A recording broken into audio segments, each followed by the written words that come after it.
Hola amigos de Entre Lechos y un Té, tu historia.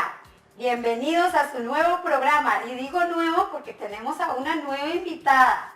Bueno, hoy nos encontramos aquí en Escazú. Estamos en la casa de Ana Cristina Rossi, la escritora creo que más conocida en Costa Rica. Creo que para algunos, ¿verdad? Porque ella escribió un libro que era obligado en todas las escuelas, el libro más leído en Costa Rica. Pero para eso tenemos aquí a Ana Cristina. Bienvenida, Ana Cristina. Muchas gracias. Bienvenida a Entre Lechos y un Té. Ella nos va a contar su historia y para eso, bueno, le vamos a dar la palabra a ella porque estuvimos conversando y esa historia es una historia muy conmovedora, pero es para motivar a muchos lectores y muchos escritores aquí en Costa Rica. Sí, eso me encantaría, motivar a las personas que sienten que tienen algo importante que decir y atreverse a decirlo. Porque, bueno, el escritor japonés Murakami decía que pobres los escritores que nacen en un país de pocos habitantes porque van a tener pocos lectores, y es nuestro caso, pero eso no nos tiene que desanimar, porque ya conseguir lectores dentro de un país de pocos habitantes es maravilloso, maravilloso, aunque, claro, la idea de todo escritor es trascender y llegar a lugares donde haya más lectores, pero hay que empezar por escribir para los costarricenses, los y las costarricenses. Claro. Es la única manera de poder realmente empezar. Y yo me di cuenta de eso porque mi primera novela la publiqué en Barcelona con la editorial Lumen en 1985, imagínense, un mundo tan diferente porque ahora las editoriales pertenecen a dos grandes grupos, las editoriales en español, el grupo Penguin Random House o el grupo Planeta. Pero en esa época había editoriales independientes. Yo creo que ahora la cosa puede hacerse también más fácil por el hecho de que todas estén unidas en un solo grupo, pero antes había mayor independencia tal vez de criterio. No sé, pero en todo caso el mundo en el que yo me inicié fue en Barcelona con la editorial Lumen. Conocí a la maravillosa Esther Tusquets y le mandé. La conocí porque le escribí y le dije, soy Ana Cristina Rossi, vivo en París, estoy estudiando y trabajando en París, tengo una novela, se la puedo enviar, y ella me dijo, mándemela, y me dio su apartado para que yo se la mandara, y le mandé la primera versión de María la Noche. Había hecho muchas versiones, todavía tengo guardadas varias, y le encantó. Yo no me lo esperaba. Yo recuerdo que me respondía en unas tarjetitas pequeñas, eran unos sobrecitos pequeños, y me dijo, tu novela me encantó, y me mandó los pasajes de avión para que fuera a verla a Barcelona. Y la conocí, era una mujer maravillosa. Conocí a su hija Milena, que es escritora hoy día, Milena Busquets, que tiene una novela maravillosa donde habla de Esther, y la novela se llama Esto también pasará. Es, sí, bellísima. Y su otro hijo, Néstor, no sé qué hizo, pero ellos tuvieron por un tiempo la editorial Lumen, pero luego la vendieron. Y cuando la vendieron, Milena me mandó como 4 versiones que yo le había mandado a Esther antes de sacar la versión definitiva. Y ahí las tengo guardadas. Y recuerdo que un viaje que hice a la Universidad de Poitiers, donde hay un archivo de escritores latinoamericanos, el que era encargado en ese momento me dijo, no se olvide usted de poner en su testamento, cuando muera, que todas las primeras versiones, segundas versiones, terceras versiones de todas sus novelas, usted las deja al archivo de Poitiers, de la Universidad de Poitiers, de escritores latinoamericanos. Entonces eso, sí, eso lo tengo puesto en mi testamento, porque, bueno, cuando mi compañero Guillermo vivía, Guillermo, un chileno, fue el amor de mi vida y mi primer lector. Vivimos juntos 26 años hasta que la muerte se lo llevó. Él fue el padre adoptivo de mi segunda hija, le dio la nacionalidad holandesa que él tenía, o sea, y mi primera hija nació en Francia, entonces viajábamos ellos con pasaporte europeo, yo era la única que tenía pasaporte costarricense, porque nunca quise, hubiera podido tener pasaporte francés, pero era la época, no existía la fama de Franklin Chan, que fue el que hizo que se pudiera tener doble nacionalidad para poderlo seguir teniendo como tico, aunque fuera eso fue nuevo en ese momento. Eso fue nuevo en ese momento y yo no quise tener la nacionalidad francesa. Entonces al viajar, ellos tres pasaban, porque en cualquier lugar que tuviéramos que hacer escala, ellos tres pasaban con sus pasaportes europeos y a mí me dejaban para ver si acaso llevaba cocaína escondida. ¿Cómo? Sí, claro, porque bueno, un pasaporte centroamericano siempre es sospechoso de agarrar algo. Es la para realidad. Europa. Para Europa, claro. Bueno, para Estados Unidos también. Si la escala era en Estados Unidos, ellos tenían que esperarme. E incluso todo el interrogatorio decirles, apúrense porque vamos a perder el vuelo. Pero ¿por qué creían que vos llevabas? ¿Cómo te veías en ese momento? No, porque cualquier persona, sea cual sea su apariencia, puede llevar escondida droga, si tiene pasaporte latinoamericano. En cambio, con un pasaporte europeo, te libras de muchas dudas. Así que yo debí tener mi pasaporte francés. Y no, bueno, es una de las cosas de las que me arrepiento, porque me hubiera facilitado inclusive los emprendimientos. ¿Podías tener dos nacionalidades o tenías que renunciar a alguna? Exacto, en ese momento tenía que renunciar, pero yo sé que uno podía pedirlo, no decir nada, guardarlo, no usarlo y esperar el momento. Y el momento llegó cuando Franklin Chan y se pudo tener la doble nacionalidad. Pero te quedaste con la nacionalidad, Sí, la nacionalidad costarricense, que para mí orgullosa. siempre es la más importante. Claro. Orgullosamente costarricense. Sí. Tomaste la mejor decisión. Yo creo que sí, pero sí, bueno, si hubiera ocultado el pasaporte francés, digamos que yo podía ir a pasar vacaciones en Francia. Sí me dio miedo tener que pagar impuestos a Francia. Sí, es que esa es una decisión muy importante. Sí. Cuando uno decide adoptar un país, tenés que irte con todo lo que venga, empezando por los impuestos. Sí, también podía haber optado por la nacionalidad italiana, porque algunos de mis primos lo hicieron, porque se abrió el registro de mi bisabuelo Rossi, Nazareno Rossi, y se ubicó el lugar y entonces creo que había que pagar $1000, yo en ese momento lo tenía, pero no me interesaba la nacionalidad italiana. ¿Por qué? Porque yo no domino bien el italiano. El francés. El francés, sí. Entonces, ¿y por qué hablas francés? Porque hablo francés. Esta es una historia muy triste y muy divertida al mismo tiempo. Por el lado de mi familia materna, yo tenía 3 tías solteronas que eran muy ricas, tenían muchísimo dinero. Por el lado Lara Fernández y Pisa. Y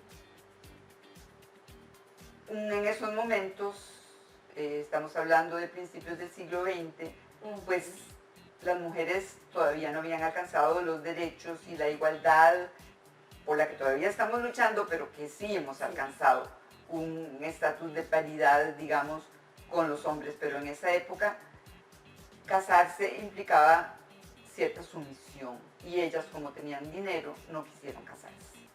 Y entonces eran las tías ricas solteronas. Tenían su dinero en un banco en Londres y el banco quebró. Y se quedaron sin nada. Entonces nos obligaban a los Lara Fernández a ir a aprender francés porque ellas habían hecho, ¿verdad? En esos momentos el referente no era Estados Unidos, era Francia, era Europa. Ellas habían hecho su educación en Francia y hablaban francés. Entonces nos obligaban a los Lara Fernández a ir a recibir clases con alguna de esas tías. Desde los 5 años, desde los 6 años, para que ellas tuvieran un ingreso. Entonces a mí me tocó con Emelina Pisa, que vivía en el barrio Mons, cerca de mi casa, y yo me acuerdo de caminar San José era tan seguro de caminar desde los 5 o 6 años, desde donde estaba mi casa en Amón, entrar a lo que yo llamo el Amón profundo, cerca del Hotel Don Carlos, que ya es casi Aranjuez, y ahí vivía Emelina Pisa, y ella desde los 6 años hasta como los 8 me dio clases de francés, o 9 años. Entonces aprendí el francés y claro, para ellos lo primero era la pronunciación, ¿verdad? Ajá. Esa R francesa que a algunos les encanta, a otros les cae pésimo y es difícil. Bueno, ella me entrenó a poder pronunciar desde los 5 años esa R francesa. Entonces yo crecí casi bilingüe, español-francés, y luego, como entré a la preparatoria de la escuela angloamericana, entró el inglés, pero también porque mi tía Marina Chavarría, la hermana de mi abuela, Amalia Chavarría, Marina se había casado con un banquero inglés, Arthur Lyon, que ella no le decía, ¿verdad? Ella hablaba el inglés británico, ella no le decía Arthur, le decía Arthur. Y entonces se hablaba en esa parte de la familia el inglés británico, y mi papá era muy amigo del hijo de mi tía Marina, George Lyon, que era el que veía, el que administraba el banco cuando se murió Arturo Lyon. Entonces, bueno, había que saber inglés porque en esta familia solo se hablaba en inglés. Y yo era muy amiga de Peter, Arturo y Ana Marina. Entonces, pues, el inglés me venía por 2 lados. Entonces hablas español, inglés y francés. Sí, y eso a veces me cuesta porque suelo pensar en estos 2 idiomas. Entonces cuando estoy escribiendo en español, me obligo a leer solamente en español para pensar en español, para poder escribir en español. Claro, si yo me hubiera quedado viviendo en Europa, es posible que si me hubiera quedado en Francia, hubiera pensado en francés o en inglés y hubiera escrito, me hubiera gustado escribir en inglés, porque es tener un emprendimiento seguro, un mercado de muchísimos más lectores, porque aunque América Latina pueda ser un mercado enorme, hay barreras que no existían antes, ahora hay barreras.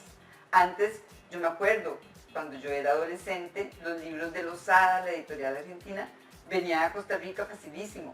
Ahora no, ahora con el neoliberalismo se promueve el escritor en lo que llaman su mercado natural, es decir, su país nada más. Y Costa Rica es un país, bueno, de pocos lectores, porque tiene pocos habitantes. Sin embargo, yo me siento muy agradecida con mis lectores costarricenses, porque les han gustado sobre todo 3 libros míos. Bueno, La loca de Gandoca, que es como dice Alan Merallo, el cineasta, un símbolo, casi un símbolo patrio, porque es la historia verdadera de una lucha por tratar de salvar uno de los lugares más bellos de la tierra. Y yo sé por qué lo digo, yo he viajado mucho, conocí Creta, las islas griegas, cuando no existía el turismo de masa, y sé que hay lugares maravillosos, pero también sé que el Caribe Sur es uno de los lugares más maravillosos de este planeta. Entonces, esa lucha mía fue con toda el alma y con todo el corazón. Y entonces, La loca de Gandoca sí se ha convertido como en un símbolo. Yo sé que no es mi mejor novela literariamente hablando, pero tal vez es mi novela que más conmueve en el sentido de que es una historia verdadera, aunque yo tuve que poner al principio, los personajes de esta historia son imaginarios para que mis enemigos, ¿quiénes eran mis enemigos? Los de bienes raíces, los inversionistas, los desarrolladores, no me llevaran a juicio por difamación, porque ahí yo digo las cosas como son. Sí, mejor usar nombres ficticios. Sí, y poner que los personajes son imaginarios, pero la gente al darse cuenta, se da cuenta de que yo estaba contando una historia real, pero tengo que defenderme, porque yo recibía amenazas de muerte. ¿En serio? Así, yo me fui 4 años a Holanda, porque yo sabía, después de la muerte de los 4 ecologistas que murieron achicharrados en su casa después de ganar una lucha en el Golfo Dulce contra las Stone Container. Ustedes saben que el Golfo Dulce es muy importante en Puerto Jiménez porque es un fiordo tropical, tiene muy poco oxígeno y además es un lugar de reproducción de ballenas. Es un lugar maravilloso. Yo recuerdo haber pasado 2 fines de años y el Golfo Dulce se llena de un alga que brilla, es el alga de la bioluminiscencia. Entonces uno se baña y sale todo brillante, es muy mágico. Ellos ganaron esa pelea para que el Golfo Dulce no se convirtiera en un lugar industrial, que se hiciera un puerto astillero, que se sembrara la reserva Golfo Dulce de Melina, y ganaron esa lucha, pero después de ganarla murieron 3 de ellos achicharrados en un apartamento. María del Mar, Oscar y Jaime. ¿Y vos crees que eso fue provocado? A mí me parece que eso fue provocado, pero nunca se hizo la investigación, no lo puedo probar. No lo puedo probar, pero me dio muchísimo miedo. Claro. Porque yo hablaba con María del Mar, en esa época yo trabajaba con la Fundación Irilla Socho, que dirigía el maravilloso antropólogo Marcos Guevara, que murió cuando el COVID, porque estuvo entubado y al salir del entubamiento se le metió una bacteria y murió. Y yo lo siento muchísimo porque era un antropólogo brillante, maravilloso. Y con la Fundación Irilla Socho yo trabajé con las mujeres de Talamanca, que son las dueñas de la tierra porque son clanes matrilineales y matrilocales. Entonces, ellas son las que siembran, ayudadas por sus hermanos, ellas son las que tienen el poder de decisión, son las mujeres, y por algo ellos no quieren que los ríos que circundan esa parte de Talamanca tengan puentes. Hasta el día de hoy no hay puentes. Hay que pasar en canoa y hay que tener una razón. ¿Por qué? Porque si se mete la sociedad costarricense, que es patriarcal, patrilineal y patrilocal, se les acaba a ellas su paraíso. Sí, claro. Y eso, pues... Es una reserva... Es una reserva indígena, ¿verdad? Aquí se crearon las reservas indígenas. Suena muy raro, suena como tener animales raros ahí metidos, pero en realidad es una protección para ellos, sí, porque en la reserva los terrenos les pertenecen. Hay reservas con problemas, las que están demasiado cercanas a las zonas de los costarricenses, que no voy a decir blancos porque somos mestizos, a mucha honra, somos aguates, pero sí, claro, porque genéticamente el celsaguate nos da un montón de cualidades que digamos que si fuéramos alemanes puros o suecos puros, ¿verdad? El tener varios genes mezclados, porque se han hecho pruebas, el ADN mitocondrial, que es el que no cambia, de un tico o una tica, el femenino es de una mujer originaria, una mujer huetar, y el ADN mitocondrial masculino es de un hombre gallego o andaluz, que fueron los españoles que vinieron, ¿verdad? Y de ahí nacimos nosotros. Y de ahí nacimos nosotros. Y bueno, también hay ADN afrodescendiente. Entonces, ese fue tu primer emprendimiento. Ese fue mi primer emprendimiento. Sostenerme en Irilla Xochitl, trabajando con las mujeres matrilineales, matrilocales, y que no hay que decirlo mucho, porque si mucha gente se entera, va y se meten y les quitan todo. Sí. Y por eso no hay puentes en sus ríos. Ana Cristina, ese fue tu primer emprendimiento, metida ya con esas chicas en la jungla, porque eso es una jungla. Sí, maravilloso, maravilloso. Aprendí tantísimas cosas. Pero bueno, mi primer emprendimiento fue en realidad los libros. Ya había comenzado. Ya yo cuando trabajaba con las mujeres bibis, ya yo escribía. Ah, estabas trabajando. Sí, porque eso fue a mi regreso de Costa Rica. Yo viví en Francia muchísimos años, en Inglaterra también, y mi primera novela, María de la Noche, salió de una idea que me dio mi gran amiga y tutora, porque ella fue la que me enseñó cómo es la vida, porque yo llegué a Londres a los 19 años sin saber ni siquiera hacer arroz y frijoles. Marcela me enseñó algo importantísimo para sobrevivir para una costarricense, o para un costarricense, poder hacer arroz y frijoles, y luego ella me dijo, como no puedes entrar a la universidad inglesa porque no tienes los 6 euros, aprovecha este tiempo que tu papá te manda cierta cantidad de dinero por mes y te perdes en el mundo. Y era a finales de los años 70, era una sociedad muy segura, la sociedad europea, entonces yo me fui haciendo autostop hasta Creta y conocí Creta y no había turismo de masa, solo había en el Egeo unas lanchitas que al ser el Egeo tan transparente, yo creo que ya no es así, parecía que estuvieran flotando en el aire. Fue una cosa maravillosa conocer las islas griegas antes del turismo masivo. Estoy hablando de 1976, 77, 78. Ahora cuando yo veo esos grandes barcos de 4 pisos que surcan el Egeo, no, cuando yo llegué a Creta no había hoteles, solo había en el puerto de Ayos Nikolaos, donde me quedé, solo había una pensión y estaba una francesa que estaba escribiendo, y era mitad francesa y mitad griega, y entonces, bueno, aprendí un poco de demótico, que es el griego actual, para poderme entender con los habitantes, y recorrí toda Creta, luego fui a Atenas, como no iba a ir al Partenón, y además porque entonces yo le pedí a mi papá, mándeme la plata, estoy en Grecia, mándeme la plata a Atenas. Entonces yo lo llamaba Coleg y él me acuerdo que me decía, está en un banco en la Plaza Ónfalos, ahí usted puede pasar a recoger su dinero. Eran 175 libras esterlinas, o sea, el equivalente más o menos como de $300. ¿Y cuántos colones en ese momento? Eso sería, a ver, $300, ¿cuántos colones? Como 150.000 colones. 150.000 colones ahora o en su momento. En su momento, si los traemos a valor presente, serían como unos 250.000 colones. Sí. Pero me daba para viajar, para comer, para vestirme. No es que yo me vistiera muy bien, tenía 2 vestidos para el verano y 2 vestidos para el invierno. 2 pares de zapatos para el verano, 2 pares de zapatos para el invierno.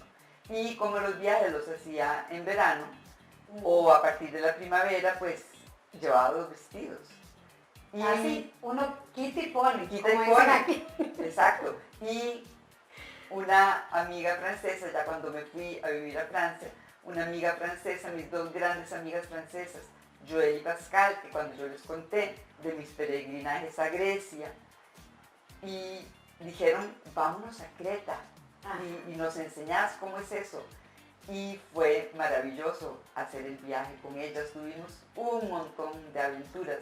Y Joel me dijo, vamos a comprarnos 2 vestidos, pero color café, para que el polvo no los ensucie. Si nos llenamos de polvo, porque es el verano, no se va a notar, entonces nos compramos 2 vestidos café cada una. Bueno, yo me compré uno negro. Eso es una buena idea para cuando venga el verano. Para cuando venga el verano, sí. El vestido café no se ensucia, porque además andábamos viajando en bus y en autostop, y así como parar a lavar. Tendríamos que haber parado a lavar en una quebrada, y a dónde los poníamos a secar, al viento, bueno. Y recuerdo que fue muy raro, porque bueno, como a mí me enviaron a Europa, porque mamá no quería que yo estuviera aquí, y probablemente a papá también le molestaba. ¿No les gustaba que estuvieras en la casa? No, no les gustaba porque yo me había declarado, me cuesta mucho mentir, por lo menos en ciertas cosas. Sé que hay cosas que no se deben decir, pero lo he ido aprendiendo con el tiempo. Pero yo en ese momento, de ahí era la época hippie, y era del 69. Claro. Yo estaba en 5º año y yo les dije, yo no creo en el matrimonio, no creo en los valores burgueses, yo creo en el amor libre. ¡Horror! Para una familia conservadora. Entonces mejor Ana Cristina, hice el primer año de universidad. Pero disculpa, pero creo que ellos tuvieron que ver un poquito, porque tenías unas tías que no se casaron nunca. Sí. O sea, eso, en parte creo que fueron como un ejemplo para vos como claro. de mujer empoderada. claro, no se quisieron casar nunca porque tenían dinero, entonces no se quisieron someter a la autoridad de un hombre, porque en la época de mis tías, y yo declaré que yo tampoco, que si yo me unía en amor libre, iba a ser en condiciones de igualdad. De hecho, con el único que me casé formalmente fue con mi primer ex marido francés, pero porque necesitaba el permiso de trabajo en Francia. No es que no lo haya querido, yo lo amé, por supuesto, pero no tenía necesidad de matrimonio. Mucha gente hace eso, no solamente en aquella época. Ahora, digamos, en Estados Unidos, que hay mucha gente, muchos se casan porque necesitan documentos, por estar legal, por hacer las cosas bien. Y algunos se llegan a enamorar. Algunos encontraron el amor de su vida, otros pues no, pero como me has contado. Sí, yo prefiero no casarme, incluso con Guillermo, el amor de mi vida, no me casé y él estaba perfectamente de acuerdo, porque había tenido un matrimonio anterior que no funcionó, entonces él decía, no, está bien, no nos ¿Y casemos. tuviste hijos con él? No, pero él adoptó a mi hija menor, que estaba muy pequeña, tenía 5 años, y fue realmente su verdadero padre. Sí. Ah, no, claro, yo te comprendo. A veces hay padres que no son de sangre y adoptan a las niñas, a los niños, y dan ese amor, esa atención, igual económicamente están ahí. Sí, económicamente siempre los otros padres no están, y en realidad no es que no hagan falta, porque los padres son los padres. A los padres hacen falta, y bueno, para las hijas mujeres es muy importante la imagen de padre, porque eso va a influir en luego la facilidad o no facilidad para la elección de pareja. Y por ejemplo, mi hija menor es muy segura en su elección de pareja. Tuvo a su papá. Porque tuvo a su papá, claro. Sí. ¿Y cuántos hijos tenías? Solamente... Bueno, tuve 2 hijas. Mi hija de mi matrimonio francés, que es, bueno, se debería pronunciar Vincent, pero aquí le dicen Vincent, es Andrea Vincent. Es una científica bastante reconocida a nivel mundial, es una de las especialistas en el elemento fósforo. En estos momentos está en Suecia, donde hizo su postdoctorado en la Universidad de Umeå, haciendo análisis de suelo, y viene el 28 de diciembre, ya lleva 6 meses. Ella trabaja a tiempo completo en la Universidad de Costa Rica, ganó un concurso, ella nada más llegó, se abrió la plaza en biología y ganó el concurso tiempo completo, porque es una científica brillante. Claro, preparada. Muy preparada, y la segunda estudió en la Universidad de Gainesville con una beca Fulbright, desarrollo comunitario, entonces, y es surfeadora. Entonces vive en Puerto Jiménez porque puede surfear todas las semanas. Es que yo te iba a preguntar eso, ¿no siguieron tus pasos? ¿No quisieron ser escritoras como vos?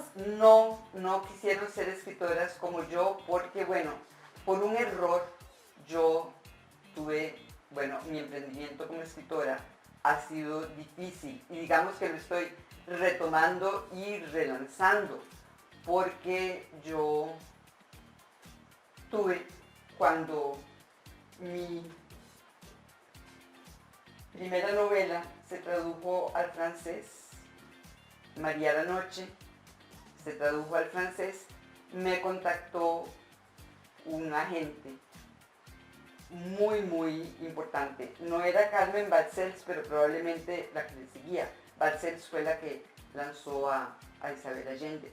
Un agente es muy importante, pero yo en esos momentos estaba viviendo en Holanda, me había ido a Holanda con mi tercer compañero, Guillermo Latro, porque estaba con demasiadas amenazas de muerte por la lucha de Gandoca Manzanillo. Y como habían muerto los compañeros de AECO después de la lucha de las Stone Container que ganaron en el Golfo Dulce, murieron achicharrados en su apartamento, eso nunca se investigó, pero yo sospeché que podía haber mano criminal. Sí. No puedo afirmarlo porque no tengo las pruebas, porque nunca se hizo la investigación, pero me dio miedo. Entonces pedí una beca para irme a Costa Rica, y entonces me fui a Holanda, pero ya había escrito, bueno, María la Noche, que la escribí cuando vivía en Francia, y le gustó mucho a Esther Tusquets, de la editorial Lumen de Barcelona, y me la publicó. Y claro, si yo me hubiera quedado en España, probablemente como en España hay muchísimos más lectores, mi emprendimiento como escritora hubiera sido muchísimo más rápido y exitoso, pero decidí venirme a Costa Rica porque me hacía demasiada falta el bosque tropical. Una pregunta. ¿En qué momento fue que decidieron poner ese libro en todos los colegios y que fuera obligatorio? La Loca de Gandoca lo pusieron, creo que en el 93 y fue obligatorio por 16 años. Entonces es mi libro más vendido, ha vendido más de 1 millón de ejemplares, o cerca de 1,50,000, algo así. Hasta que se me... Así, Sí. de saber que se vendió un libro tanto. Sí, en Costa Rica, ¿verdad? Sí, en Costa Sí. Rica. ¿Vos crees que necesita, no sé, el gobierno, Sí, la claro. gente, promover esto un poco más para que los jóvenes, bueno, los niños, jóvenes y adultos Lean más. lean más? Sí, por ejemplo, ya ¿Y no qué hay te- lecturas obligatorias. Mm. Ahora, Limón Blues, la novela mía que más me gusta en estos momentos, esa, perdón, junto con una que va a salir el año entrante, que es la trilogía del Alia, Ujú. son las novelas de las que yo estoy, digamos, más satisfecha. Y Limón Blues es lectura recomendada. Sí, es que yo pienso que de alguna manera se debería promover. Y bueno, nosotros desde aquí de Entre Lechos y un Té queremos que ustedes también se dejen llevar un poquito y sueñen, porque los libros para eso son meterse en una historia y imaginárselo, ¿verdad? Distraerse de este mundo que está tan lleno de tecnología y relajarse un poco, porque aquí en Costa Rica la mayoría de las personas que leen, uno las ve en playas y son extranjeros. Sí. No vemos unas personas latinas por allá sentadas leyendo, cuesta mucho. Y eso se debería de ver más que estar viendo a las personas pegadas a un celular, aunque ahora se puede leer en el celular. Sí. Tal vez sí estoy equivocada, tal vez sí están leyendo. Y están leyendo en el Y celular, están pero leyendo en el celular. no estoy muy convencida. Ojalá. ¿Tus libros están también en audiolibros o todavía no? Mis libros están en versión electrónica, pero creo que no están en audiolibros.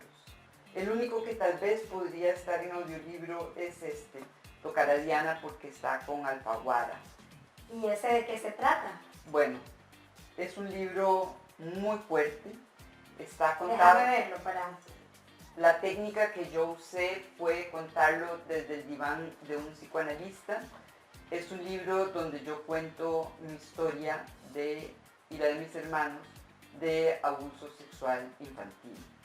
Y yo quisiera, el año entrante, hacer una campaña ayudada por ese libro que se llame Despertar del Abuso, porque muchas veces las mujeres, por miedo, no lo decimos. Y yo creo que el abuso no solamente hay que decirlo, hay que gritarlo, porque es una herida que queda y que cuesta mucho sanar, sobre todo si sucede a muy temprana edad, como nos sucedió a mis hermanos y a mí, que fue entre los 8 meses y el año y medio.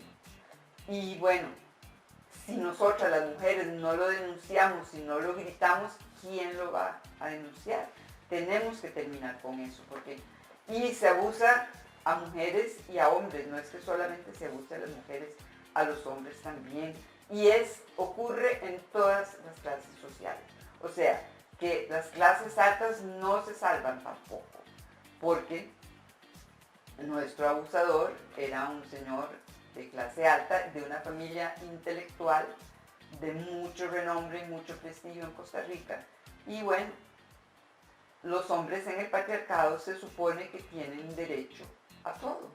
Entonces no se veía como un abuso, se veía como algo a lo que los hombres tenían derecho. Yo recuerdo que una amiga que fue abusada por un tío cuando era muy pequeña, cuando creció, le preguntó a su tío, ¿por qué usted me hizo eso, tío? Y el tío le dijo, porque soy hombre. Como si los hombres, por ser hombres, tuvieran que hacerlo, ¿no? Yo creo que tenemos que enseñarles a nuestras niñas y a nuestros niños desde muy temprana edad que tienen que gritarlo, que aunque las amenacen o los amenacen, tienen que denunciarlo, tienen que decir, mamá, papá, me está pasando esto. Y si no les hacen caso el papá y la mamá, ir a gritarlo, llamar al PANI, buscar el número y denunciarlo, porque no puede ser. El abuso infantil no puede ser. Hay que pararlo. Y no es solo en Costa Rica, en todo el mundo sucede. En Holanda, donde yo viví casi 5 años, sucedía también. Sucedía también, sobre todo en las comunidades más cerradas. Y bueno, las mamás estaban empezando también a gritar y a defender a sus hijos. Entonces yo creo que es una cuestión que va en aumento en todo el mundo. Recuerdo 2 libros de 2 escritoras francesas que también cuentan su historia de abuso.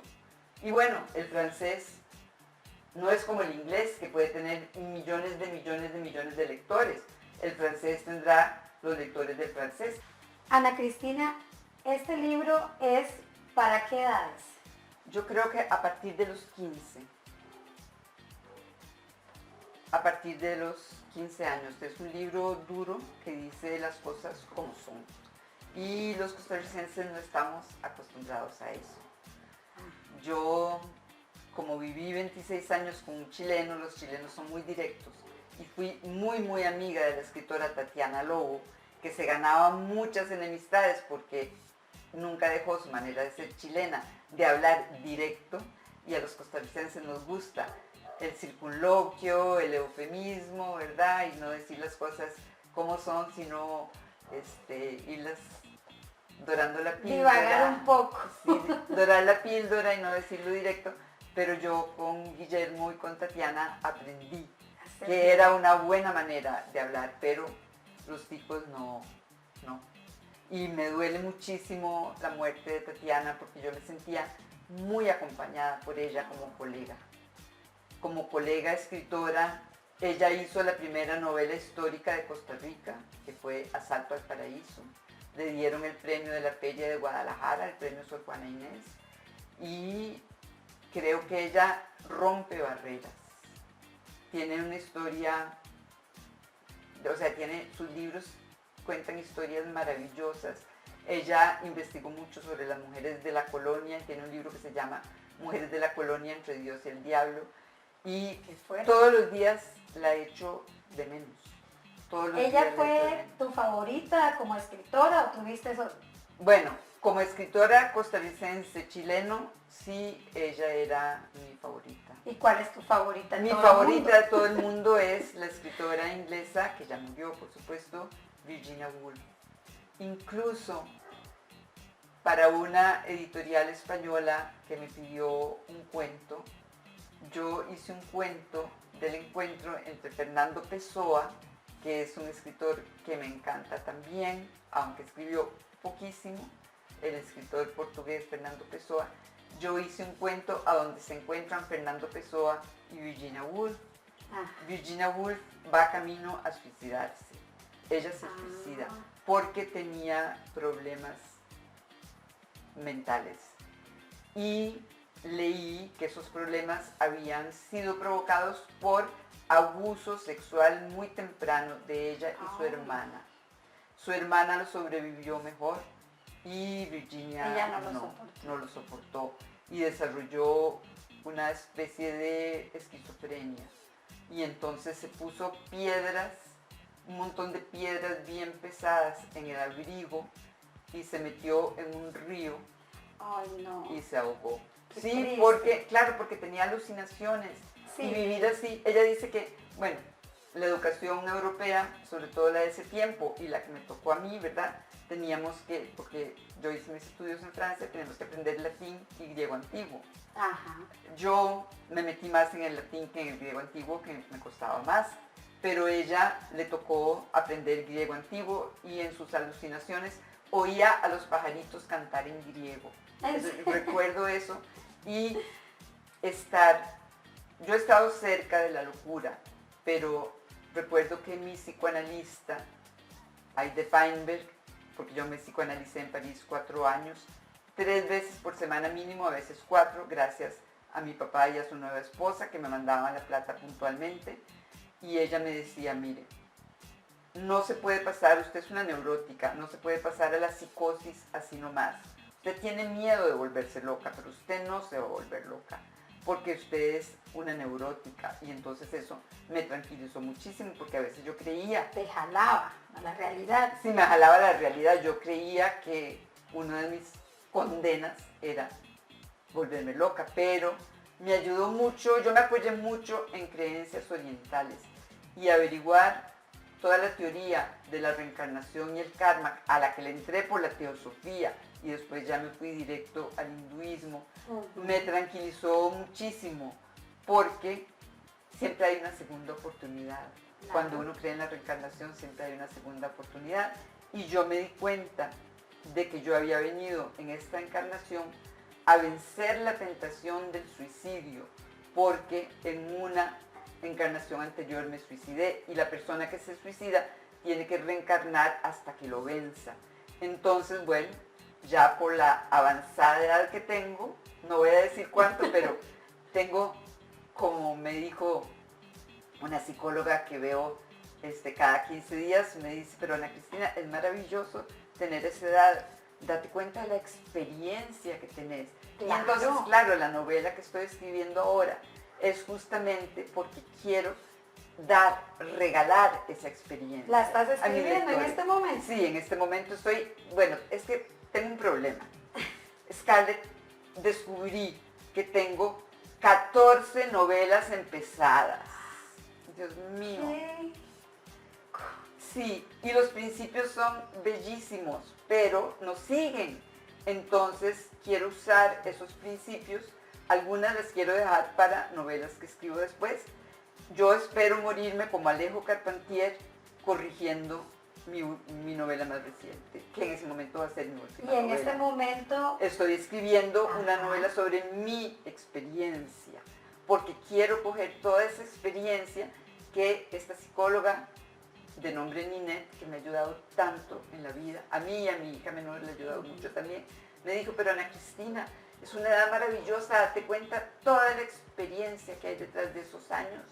Y yo dije, claro, eso es lo que estoy haciendo. Lo que estoy escribiendo es contando mi experiencia, cómo fue. Y bueno, tal vez a alguna gente le parezca atrevida, pero la voy a contar cómo fue, cómo la siento, cómo la sentí, cómo la viví, lo bueno, lo malo y lo feo, como aquella película. Yo quiero leerla.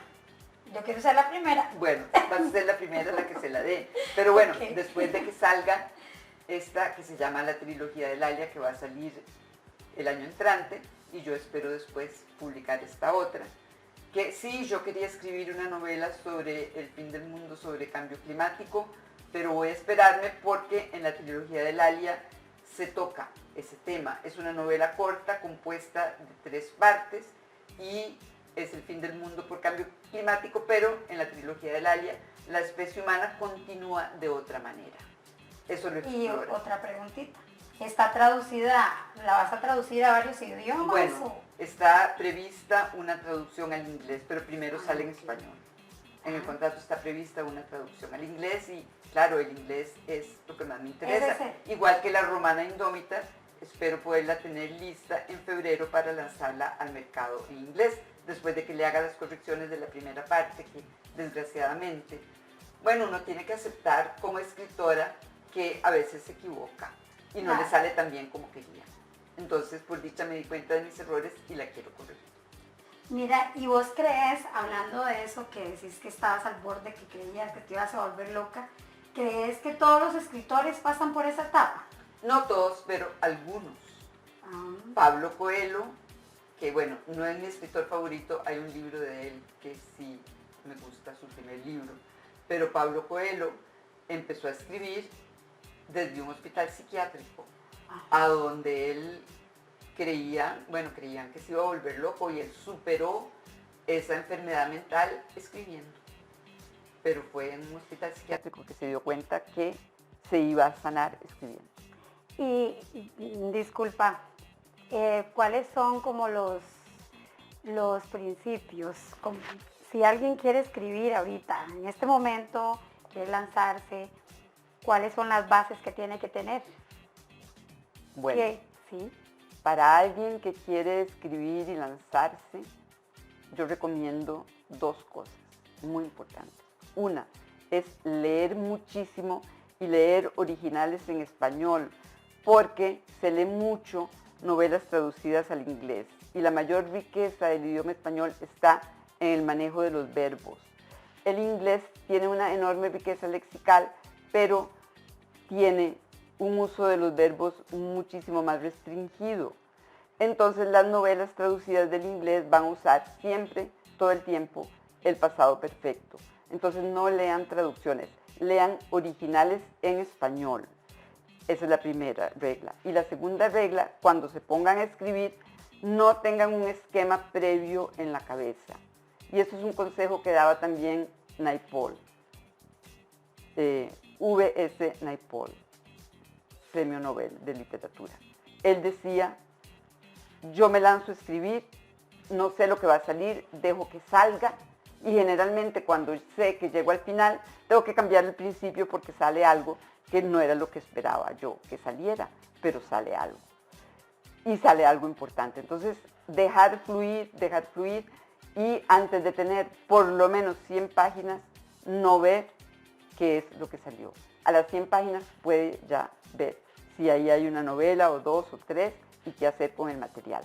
Pero eso me lo enseñó Esther, usar esta palabra, dejar salir el material, así le llamaba a ella y me encanta. Dejar salir el material de tu novela, que puede ser interior, que puede ser de aventuras, de lo que sea, según el temperamento del escritor. Pero no se ponga a hacer esquemas mentales primero. Ayuda muchísimo más lanzarse a escribir y ver qué sale. Porque muchas veces, y escribir a mano. Bueno, hay gente que escribe directo en la computadora y es más fácil. Para mí, escribir a mano, la conexión entre el cerebro y la mano y el papel es muy importante, pero hay gente que ya está acostumbrada, sobre todo los jóvenes de ahora, a escribir directo en la computadora. Está bien si eso es lo que mejor representa sus gustos, pero que se pongan a escribir. Y antes de las 100 páginas, no juzgar lo que se escribió. Y no juzgarse demasiado duramente al principio. No juzgarse demasiado duramente. Somos los número uno. Sí, sí. Las mujeres sobre todo tendemos a juzgarnos muy duro. Sí. Y los chicos somos bajapisos. Yo me acuerdo que aquí, bueno, yo le agradezco mucho al poeta Alfonso Chase porque fue el que me facilitó Las olas de Virginia Woolf en inglés. Y yo dije, si yo logro escribir una milésima parte de lo bien que escribe esta escritora, me doy por satisfecha. Una milésima parte, porque Las olas para mí es una novela Esa perfecta. fue la que te motivó. Esa fue, yo tenía ganas, pero fue la que me motivó a ponerlo en práctica. Y luego todos los viajes de cuando me perdí en el mundo, en Londres, yo necesitaba contar lo que me había pasado en esos viajes. Entonces Muy me dio importante. el material y empecé a escribir. Pero aquí en Costa Rica, cuando yo enseñaba lo que escribía, me decían, sí, no está muy bueno. Y allá recuerdo que compartíamos casa, Marcela Aguilar, Adriana Urdaneta, una venezolana que tenía una de esas becas de Mariscal Ayacucho que eran buenísimas, y entonces a veces venían amigos venezolanos a quedarse y yo llevaba ya 40 páginas escritas de María la Noche, pero como me habían descorazonado tanto en Costa Rica no estaba muy segura. Entonces el poeta Maracucho me las pidió. Maracucho es de Maracaibo. Y entonces él me dijo, aquí hay una novela, y una novela buena, y yo decidí creerle. Claro. Entonces le debo mi escritura, mi emprendimiento como escritora, de seguir luchando, de seguir tratando de llegar a nuevos mercados, al poeta Maracucho que me dijo que María la Noche era una novela y que era una novela buena. Decidí creerle. Claro. Fue un acto volitivo, yo decidí creerle. y dejar de oír las voces costarricenses que me decían, no, no lo vas a lograr nunca, ¿verdad? Porque es la cuestión de bajar. Es que eso es lo que necesitamos ahora, el apoyo de la familia, económico, moral, amor y creerles. Y de los amigos y amigas. Y los amigos, bueno, los amigos, uno los va conociendo en el camino, pero cuando uno empieza a caminar, lo primero que se encuentra es a la mamá, al papá, y bueno, por eso también Ana Cristina tiene esos libros que no tienen que dejarte caer, o sea, tenés que salir adelante a pesar de todo lo que te pasa en la vida, porque todos vivimos situaciones diferentes.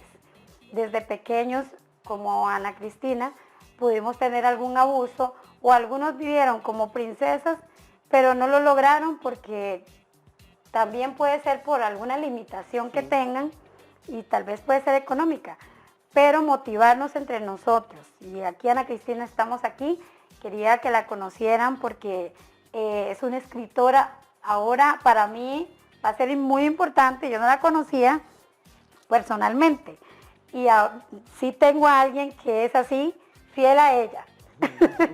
Y un amigo que me la presentó y la verdad es que yo me siento muy agradecida, encantada de conocerla.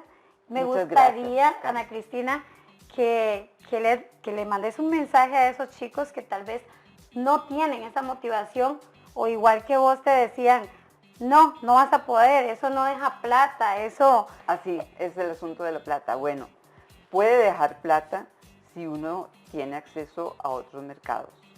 Y en Costa Rica, pues sí, yo pude comprarme mi carrito, este Hyundai i10 que tengo, gracias a los derechos de autor de La Loca de Gandoca. Sí. Gracias a los costarricenses. Gracias a los costarricenses. A los y las costarricenses que leyeron La Loca de Gandoca, sí. Es mi libro más vendido y los derechos de autor de Limón Blues y de mis otros libros, sí, me ayudan económicamente, digamos que forman una cuarta parte de mis entradas, bueno, es bastante una cuarta parte. Entonces, ellos que sigan, o sea, sí. Hay que seguir y hay que escuchar su voz interna y saber quién es un buen primer lector, porque dárselo, lo que uno escribe, a un buen primer lector es muy importante para que te diga, está bien esto no. Porque cuando uno está empezando, bueno, Limón Blues, yo la escribí varias veces, como 4 veces, y María la Noche como 7. Sí, y este segundo lector que tenía, Gilberto López, bueno, que todavía tengo, una vez llegó con una de las primeras versiones de Limón Blues y me preguntó, ¿qué quisiste decir? Entonces yo le dije, y entonces me dice, eso no está aquí, y lo dejó caer así. Ay, qué susto. Entonces tuve que empezar otra vez de cero. Ay, no. Bueno, pero no se dio por vencida. No me di por vencida. Bueno. No. Bueno. Y aquí está la traducción, perdón. Eso fue un lapsus lingüe, las ganas. Esta es la versión, la publicación cubana de Limón Blues que ganó el premio José María Arguedas y gracias a ese premio de Casa de las Américas pude conocer Cuba, pasar casi un mes ahí y me dejaron libre. Fue maravilloso, en ese momento vivía mi compañero y a los 15 días él llegó. Formé parte del jurado de Casa de las Américas para ese año y luego me soltaron y tuve experiencias increíbles como en La Habana Vieja, en una de las casas que era de la sacarocracia, vi a un señor bañando a un lagarto en una bañera, en el patio. Una de las cosas que podemos hacer cuando viajamos. Sí, ver esas cosas increíbles. Sí. Por eso viajar es muy importante. Sí, y eso te permitió viajar, sí. El ser escritora. Y a la vez viajé mucho y al viajar y conocer tantas cosas diferentes me dio ganas de contarlo, porque eso es el material de María la Noche. Si no hubiera viajado, no hubiera tenido nada que decir, tal vez. Así es. Ana Cristina, de verdad, bueno, ha sido un gusto. Yo no me quiero despedir, yo me quedo aquí todo el día y toda la noche, si es posible. Yo soy conversadora también y me Sí. encantan Somos muy conversadoras las las dos. historias, me encanta escuchar. Espero que a ustedes también les haya gustado mucho el programa. Por favor, tómense su tiempo, escuchen, investiguen, busquen los libros. ¿Dónde los pueden encontrar? En la Librería Internacional. Y también si se meten al sitio web de la Editorial Costa Rica, los que están publicados por la Editorial Costa Rica, como Limón Blues, María la Noche, La Loca de Gandoca, los pueden conseguir. Para los que les gustan las versiones electrónicas, lo pueden conseguir en versión electrónica, que es más barato. Y luego tocará a Diana. Creo que se puede conseguir en Amazon y en versión electrónica en el sitio de Alfaguara o de Penguin Random House también. Pero en la Librería Internacional están todos. Y si en una librería no hay, lo mandan a traer de otra que está cerca, o a una amiga se lo mandaron a traer, Limón Blues, de Alajuela. Ana Cristina, si alguien, algún lector o escritor quisiera hacerte alguna pregunta, una consulta, preguntarte sobre tu libro, ¿te pueden escribir? Me pueden escribir a mi correo de la universidad, es muy fácil, es en minúscula ana.rosilara seguido @ucr.ac.cr, o buscan en Google Ana Cristina Rossi, Universidad de Costa Rica, Estudios Generales, y ahí sale mi correo. Me pueden escribir, yo siempre contesto las preguntas, siempre contesto. ¿Qué más quieren? Alguien que conteste las preguntas rápido, no todo el mundo se toma su tiempo.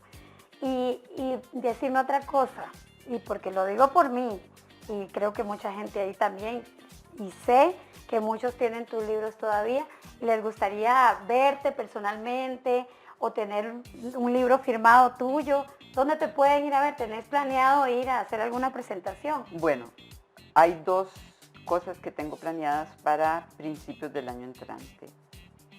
Una es una campaña que quiero organizar alrededor de este libro, que se llame Despertar del Abuso, para alentar a las mujeres a denunciar más los casos de abuso infantil. Y luego estará también la presentación de mi novela más reciente, que se llama La Trilogía del Alia, que va a ser a principios, alrededor de abril del año entrante, pero no sé, yo les avisaré en redes y por algún medio. Por algún medio, sí. Ah, bueno, entonces estén atentos, porque puede ser que nosotros estemos ahí detrás de ella, siempre preguntándole, ahí vamos a estar y nosotros podemos anunciarlos. Entonces, los que quieren venir, estén atentos, que podemos estar para febrero o marzo, ¿verdad? Y hagan sus preguntas, se tomen fotos, un abrazo, ¿verdad? Bueno, muchas gracias a todos por ver nuestro programa. Espero que lo hayan disfrutado mucho. Nosotros la pasamos muy bien, muy interesante. Y si quieren saber más de ella también, sigan en sus redes sociales, investiguen ahí, ¿verdad? Búsquenla. Porque ella tiene muchas historias, muchas que contar. Sí, también me pueden escribir a mi Facebook, nada más ponen Facebook, Ana Cristina Rossi. Yo me meto poco, pero voy a hacer el esfuerzo de meterme más. Bueno. Ahí me pueden encontrar también. Bueno, Ana Cristina, ha sido un gusto, muchas gracias. Muchas gracias por el tecito. Y gracias por es mío, Scarlett, por aceptarnos en tu casa. No, gracias por venir. Para mí es un honor. Gracias, Ana. Muchas gracias, chiquillos, y hasta luego. Hasta luego.